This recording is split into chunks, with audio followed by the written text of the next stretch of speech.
Okay, number 18 says, write each function in vertex form, sketch the graph of the function, and label its vertex. Okay, so right now we're going to complete the square, and we're going to change this into vertex form. So I'm going to add 1 to both sides. So I'm going to get y plus 1 is now equal to negative x squared plus 4x.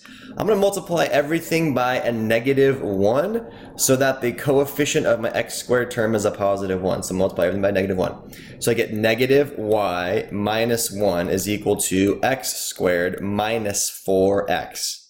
So from here, I'm going to create that magic number. So negative y minus 1 plus something is going to be x squared minus 4x plus that same something. So I'm adding the same term to both sides.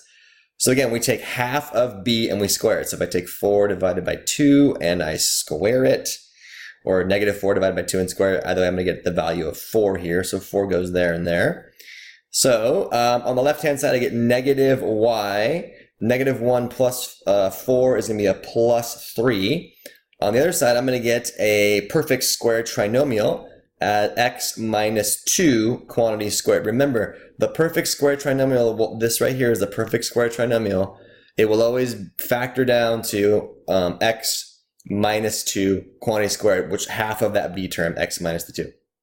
Okay, so from here, I can see that negative y is worth x minus 2 quantity squared, and then minus 3. So then if I multiply everything again by my negative 1 to solve for y, I would get that y is equal to the negative of x minus 2 squared and then plus 3. So from here, I can see that the vertex is located at 2, 3. And I know that the thing opens down because my a value is negative. So if I was going to graph this, 2, 3, I'd go 1, 2, 1, 2, 3. I put a dot. And then I would also notice that my y-intercept is down there at negative 1. And then from here, I could draw the axis of symmetry. And I could draw a line there. And then I go 2 units to the opposite side of my axis of symmetry. And there's a really, really good sketch. And just to verify it, I've drawn it for you in Desmos. And of course, we get the exact same thing.